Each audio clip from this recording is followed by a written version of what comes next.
Usted, si pertenece a una universidad, contáctese con su docente para hacer este convenio, decía. Ahí ya. Excelente.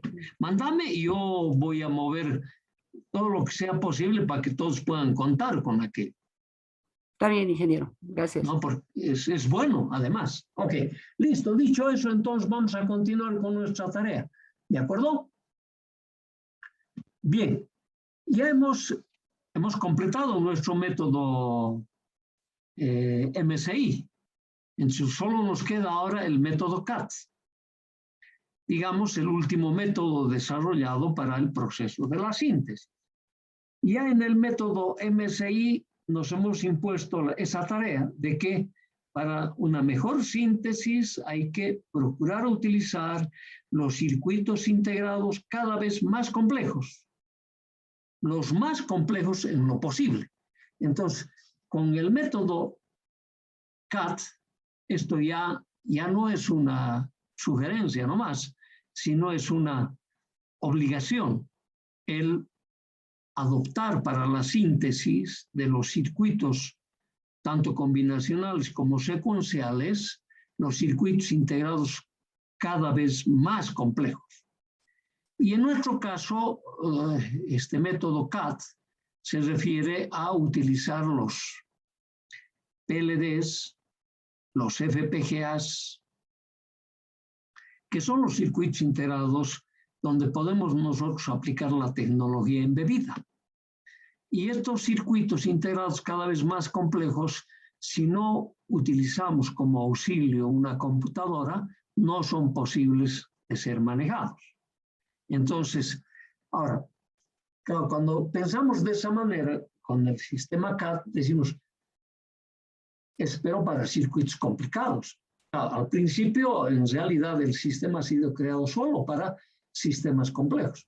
Pero uno se pone a pensar y dice, no, de alguna manera lo tengo que aprender. Daría la impresión de que solo es para circuitos complicados. No, también es para los elementos básicos.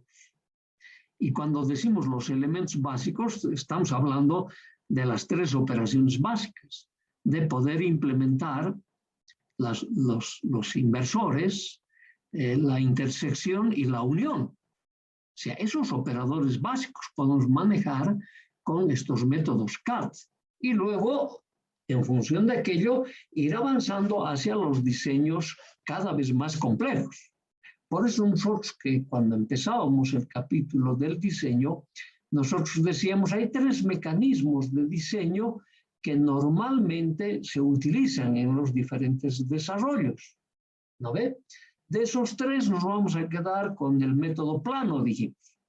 No, porque en principio, cuando aprendemos recién los sistemas digitales, el diseño que hacemos es un diseño plano. Porque no tenemos todavía cosas muy complejas, estamos aprendiendo la materia. Entonces, hacemos el diseño plano.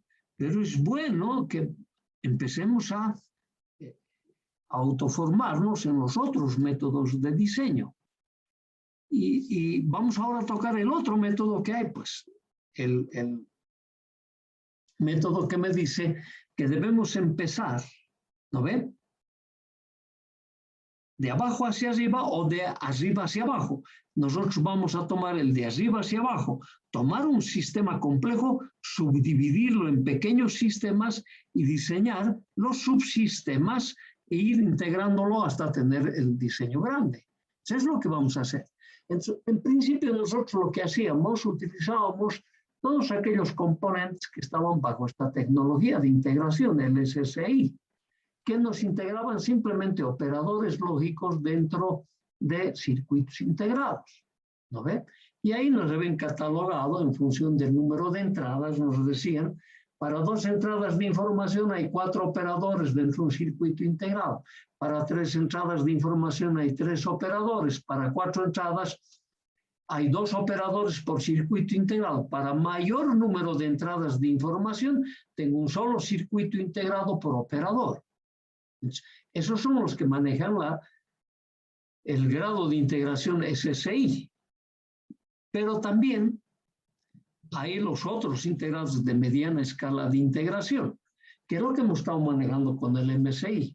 Claro que aquí en nuestro ejemplo estamos mostrando por ahora un circuito comparador y un circuito sumador. Este es el sumador y este es el comparador. Pero este sumador es de los dos sumandos de 4 bits, dándome como resultado también de 4 bits. Este es un comparador igual de 4 bits. Entonces ya vienen como circuitos de mediana escala de integración porque están realizando una tarea lógica concreta. ¿No ve? Y estos han sido objeto de nuestro método de síntesis del MSI. Ahora estamos obligados a utilizar los otros circuitos, los circuitos integrados cada vez más complejos. Dentro de ellos, por ejemplo, nosotros hemos hecho referencia a los PLDs. Y de los PLDs, el que conseguimos en plaza son las GALs. Entonces hemos dicho, vamos a tomar este subcircuito GAL, que es de la familia de los PLDs. ¿No ve? Estos PLDs vienen en base a 3 grados de programación, porque vienen 2 matrices básicas, la matriz AND y la matriz OR. Hasta ahí yo ya tengo funciones de la primera forma canónica.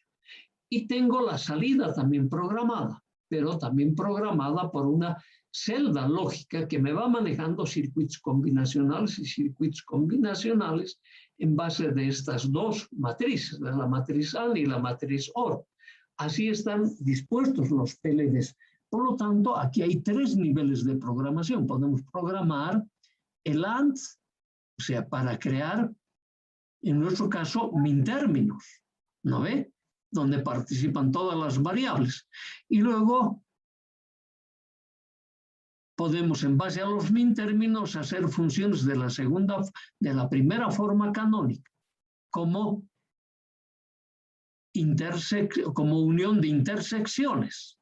Entonces me dice, pueden ser canónicas o no canónicas, en nuestro caso canónico, y podemos tener la salida programable también. Entonces, y esos son estos circuitos integrados, los PLDs que son GAL, más o menos vienen en esta estructura. Es como un circuito integrado común y silvestre de 18 pines o de 22 pines. No son circuitos integrados demasiado grandes, pero si nos miramos en el detalle, estamos hablando de un circuito de este tipo, que tiene una matriz AND que puede ser programable en las uniones. Entonces me dice, puedo reducir variables de entrada o puedo obtener todas las variables de entrada. Luego puedo reducir, ¿no ve? Las variables compuestas o no, para tener funciones canónicas. Y luego puedo programar también las salidas como elementos combinacionales o como elementos secuenciales. Esta es una estructura de lo que nosotros venimos a llamar GAL. No todos los PLDs tienen una celda lógica programable, solo las GALs. Ok, entonces, como eso es lo que conseguimos en nuestro mercado reducido de componentes, por eso hacemos referencia a él. Ahora, si en algún momento también se dispone de PLDs, pues la metodología va a ser la misma. El paquete que programa a las GALs programa también a los PLDs. Entonces, ahí no tenemos ya problemas. Ok. Entonces, a ese tipo de circuitos estamos refiriéndonos ahora. Circuitos muy complejos que para su aplicación como método de diseño echa auxilio de una computadora. Y la computadora, ¿qué tiene? Internamente cargado un pequeño software, un programa. Entonces vamos a utilizar 2 tipos de programas. El WinQPL, por ahora el QPL, y luego los programas correspondientes vía el FPGA, vía el lenguaje del VHDL. Ok, para los FPGAs. Ahora, el FPGA es un circuito complejo, mucho más complejo que la GAL. Más o menos tienen las diferentes etapas como unos, no quiero decir un número en concreto, podríamos decir N GALs integrados dentro de un FPGA. Y este ya es un circuito integrado muy, muy complicado, pero que si los separamos en sus estructuras básicas, simplemente van a tener sistemas combinacionales y sistemas secuenciales. Cuando mencionamos lo último, sistemas secuenciales, uno dice, antes no voy a poder manejar porque todavía no conozco los secuenciales. es que no necesitas conocer el detalle del secuencial para poder manejar el FPGA. En el fondo, ni siquiera necesitamos conocer mucho el detalle de los combinacionales para manejar el FPGA, porque solo tengo que tener referencias de los combinacionales y referencia del secuencial, porque como una computadora te va a manejar para realizar el proceso de la síntesis, entonces va a estar auxiliado permanentemente. Ahora, el FPGA, lo mismo que los PLDs que estaban en base a matriz AND, matriz OR y una celda ULMC, 3 niveles de programación, aquí se vienen a llamar bloque de entrada y salida, bloque lógico configurable y bloque lógico bloque de interconexión. Tiene estos 3 bloques, pero no, la cantidad de estos bloques que están dentro de un FPGA, si empezamos a ver, es una cantidad impresionantemente grande. Todos estos bloques que están en la periferia de este símbolo son los bloques de entrada y salida. Este bloque de entrada y salida cada uno de ellos tiene este detalle circuital. De este detalle circuital, ¿qué conozco? Los multiplexadores, eso conocemos. Los inversores conocemos. Este es multiplexador. Transistores de efecto de campo, conocemos. Ok, estos son buffers, conocemos. Estos 2 símbolos que están en blanco, precisamente para diferenciarlos de todos, ahí tengo operador secuencial, unos flip-flops, unas memorias elementales, pero que yo no necesito conocer con detalle. Suficiente con que sepa de esta memoria elemental que cuando se hace presente una señal de reloj, la entrada es transferida a la salida. Entonces yo necesito conocer esa tabla de verdad, simplemente, y ni siquiera la tabla en sí, solo la transferencia. Entonces no necesito todavía por ahora conocer esta forma de transferencia de estos dispositivos. Lo único que sé es que esta información a la entrada tiene que transferirse a la salida. Nada más que eso. En este bloque de entrada y salida, y fíjate, cada uno de estos óvalos que están presentados en la periferia del componente tiene una estructura de este tipo. Es relativamente complejo, claro, es complejísimo. Mira, estos caminos de interconexionado, tanto horizontales como verticales, está formado por una estructura de este tipo. Y esta estructura de este tipo, cuando nosotros lo mostramos solo en bloques, daría la impresión que es recontra complicado. No, solo hay 2 formas de hacer esta estructura de interconexionado. O a través de multiplexadores, o a través de transistores de efecto de campo, controlando su compuerta de entrada para que exista continuidad, es decir, exista conexión entre la línea horizontal y vertical. Nada más. Pero claro, es una estructura grande. En cada uno de estos lugares de intersección está un elemento también programable. La de entrada y salida también programable. Y los bloques lógicos, que son estos a la manera de rectángulos, están formados por esta estructura. Y todos están hechos a base de, igual que estos, que les hemos puesto ya su nombre, ¿no ven? Multiplexadores.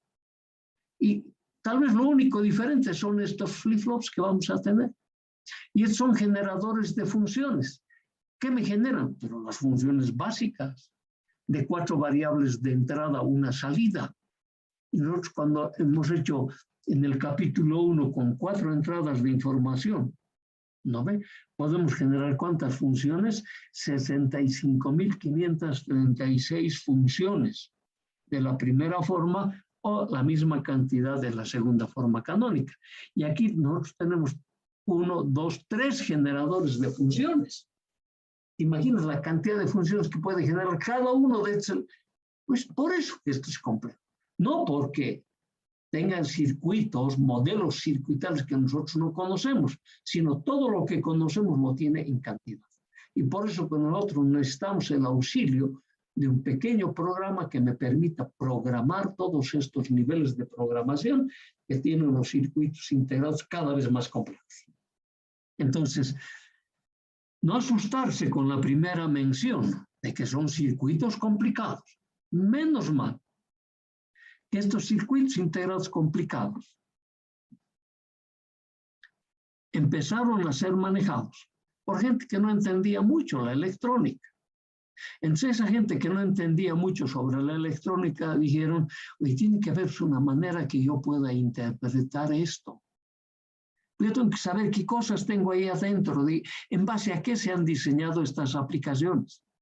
Entonces yo les comenté que hace un tiempo atrás una organización no civil lanzó una licitación para poder generar información técnica a partir de estos circuitos complejos. Entonces, varios de esas empresas se dedican a generar ese tipo de elementos que te permitan interpretar estos circuitos complicados, participan en esa licitación y generan un sistema informático. Primero para interpretar. Después se dieron cuenta que esa información que te permitía interpretar lo que teníamos dentro, también podía diseñar. Podía servir ese mismo sistema informático para diseñar la aplicación de estos sistemas en otros aplicativos. Y de ahí nació los lenguajes HDL. Y de los lenguajes HDL tenemos las dos orientaciones. En nuestro caso, el que estamos manejando el WinQPL y el VHDL. Y el VHDL en las dos orientaciones, que te maneja el Quartus 2, el IC y el Verilog. ¿No ve? Ahora, no son las únicas que existen, hay muchos más. ¿Por qué estábamos manejando esas en concreto? El Quartus 2 y el IC, porque el fabricante del componente, que es el que también maneja el software, lo ponía o lo sigue poniendo gratuito en el Internet, versiones pasadas. ¿Qué es lo que comentábamos cuando empezábamos esta clase? Que hay otro que sí lo está poniendo, pero parece que se está muy orientado. Porque cuando tú bajas, por ejemplo, el Quartus 2 o el IC, no te piden tanta información como te piden estos señores y nos han pedido. Ustedes ya son testigos de aquello y todavía no tenemos un resultado, no sabemos si va a ser positivo o negativo. El otro simplemente te dice, regístrate y te voy a dar autorización para que utilices mis versiones pasadas, porque las versiones actuales, para eso hay que pagar. Claro, y lastimosamente cuesta un poquito, bastante caro, diría yo. Ok, entonces, pero mientras hay aquello, podemos ir aprendiendo a manejar precisamente esos componentes. Y hay que hacerlo, porque cuando tú tengas que ejercer tu actividad profesional, no sabemos dónde tú vayas a trabajar, ¿no ve? Si te van a exigir síntesis con elementos CAD o simplemente la síntesis tradicional, con las herramientas manuales. No sabemos.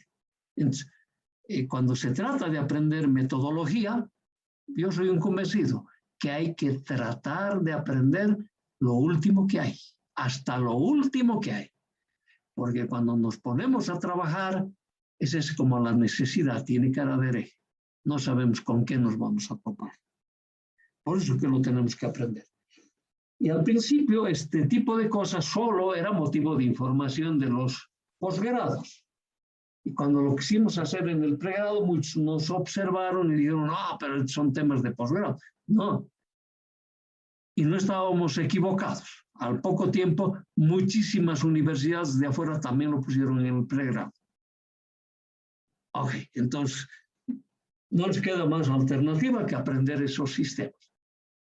Entonces, por eso Filomena nos está diciendo, aplicar en el diseño de sistemas digitales los circuitos integrados más complejos, y entre paréntesis hemos puesto PLDs, y aquí va a venir la GAL.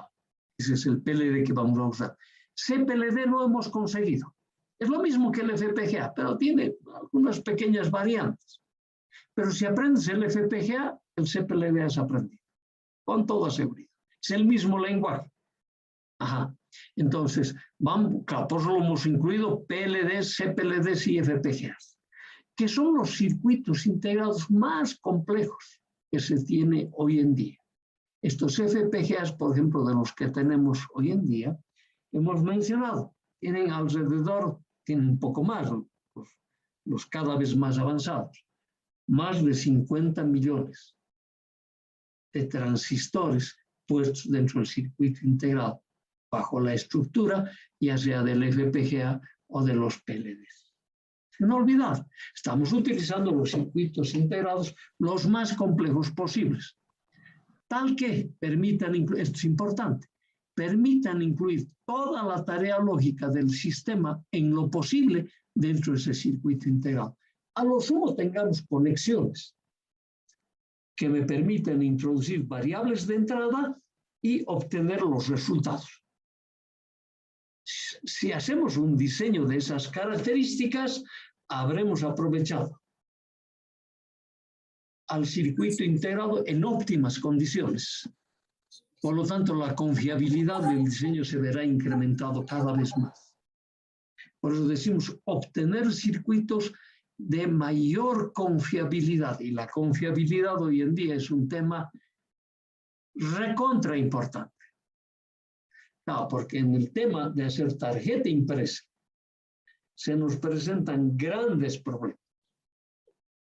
Grandes problemas. Por eso que hay que procurar migrar siempre hacia tecnologías cada vez más elaboradas. En nuestro caso, estamos migrando de la metodología manual a la metodología automática, asistida por un computador. No nos olvidaremos de eso. Ok. Entonces, por eso que esto es importante para nosotros, que en la actualidad tiende a realizarse sistemas complejos en lo posible en un solo circuito integrado. Por ejemplo, muchos de los sistemas desarrollados hoy en día, por ejemplo, ¿qué tenemos de moderno? El celular, ¿no? Que cada vez vamos cambiando de celular y sobre todo ustedes que manejan lo último de lo último, les encanta, no, está bien. Pero si tú lograras destapar uno de esos celulares, adentro vas a tener 1, 2, 3 circuitos integrados. Y todos van a ser de esto, FPGA. Que te hace todas las funciones que hoy tu celular es casi una computadora. Y en algún caso más que que portátil que tienes, ¿no ves? Todos están hechos a base de FPGA. Se hacen embebidos en ellos. Ah, por eso es interesante. Por eso además tengo que aprender estos mecanismos. Bueno, no sabemos con qué nos vamos a topar. Ok, entonces tenemos que procurar que nuestros sistemas complejos queden todos dentro de un circuito integrado y el circuito integrado sea el más complejo posible. Esta es la metodología en la que nosotros estamos avanzando. Ok. Bien, como ya nos han advertido que pronto se va a cortar, aquí hacemos nuestro primer paréntesis, ¿de acuerdo? De acuerdo, ingeniero. Ok.